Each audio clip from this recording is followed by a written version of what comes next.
Në qytetin e bukur të Belshit, nxënësit e shkollës 9 vjeçare e Halit Uruçi organizuan me shumë entuziazëm panajirin e ditës së verës, një festë tradicionale që mblodhi bashkë nxënës, mësuesë dhe prindër.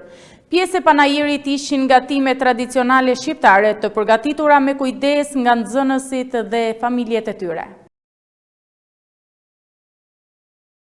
Çdo vit nxënësit e shkollës 9 vjeçare Halit Uruçi në Belesh organizojnë me përkushtim dhe kreativitet panajirin e ditës së verës, një aktivitet i mbushur me gëzim, traditë dhe ngjyra festive. Në panajirin e organizuar nga nxënësit, vizitorët mund të shijojnë produktet e përgatitura nga vetë fëmijët ose prindërit e tyre, si ballokume, ëmbëlsira, byrek e shumë të tjera.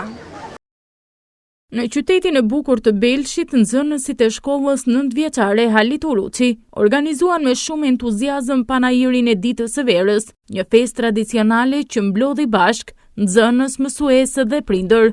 Aktiviteti solli një atmosferë të gjallë ku çdo klasë nga e para deri në të 9-ën dha kontributin e saj për ta bërë këtë ditë të paharrueshme. Si ndjeni që jeni pjesë e këtij panajiri? Shumë mirë. Shoh që keni përgatitur disa fjongo. Kush ju ka ndihmuar në përgatitjen e tyre? Ka ndihmuar mami dhe i kam bërë vetë. Ke ndonjë mesazh për qytetarët?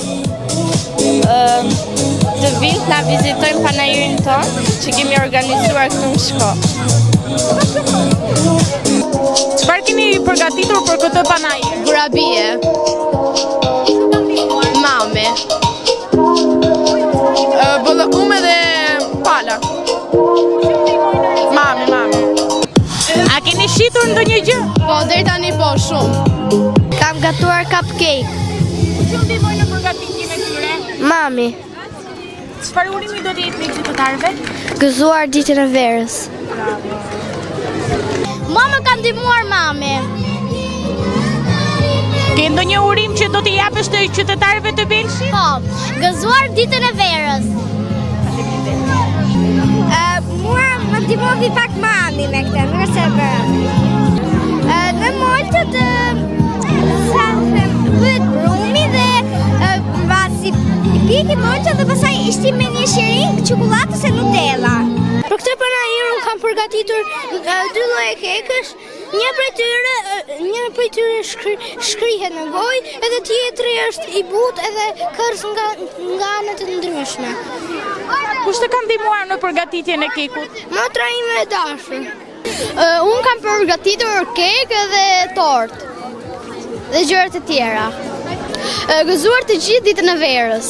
Kam përgatitur moçi dhe byrek me gjizë. Kush të ka ndihmuar në përgatitjen e tyre? Mami. Një urim? Gëzuar të gjithëve ditën e verës.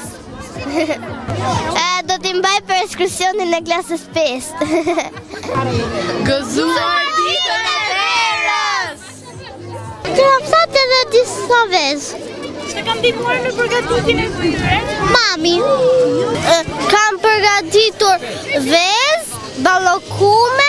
Unë kam përgatitur gurabie, vezë, pizza. Ke shitur ndonjë gjë nga këto? Po. Çfarë do të bësh me lekët e fituara? Do të blej një libër. Gëzuar ditën e verës! Pjesë e panajirit ishin gatime tradicionale shqiptare të përgatitura me kujdes nga nxënësit dhe vetë familjarët e tyre. Tavolinat u mbushen me ushqime të ndryshme duke përfshirë ballokumet, petulla, byrek dhe shumë shije të tjera të veçanta që e bën festën edhe më të këndshme. Përveç kulinarisë, nuk munguan as aktivitetet artistike. Muzika, kërcime dhe interpretimet e ndryshme nga nxënësit sollën një atmosferë të ngrohtë dhe festive. Valle dhe këngë të bukura u interpretuan me pasion, duke reflektuar kulturën dhe traditën shqiptare. Ky panajir ishte një mundësi e shkëlqyer për nxënësit që të shprehnin kreativitetin e tyre dhe të festojnë së bashku ardhjen e pranverës. Gëzimi dhe energjia e fëmijëve e bën ditën e verës në Belsh një moment të veçantë që do të mbetet gjatë në kujtesën e të gjithëve.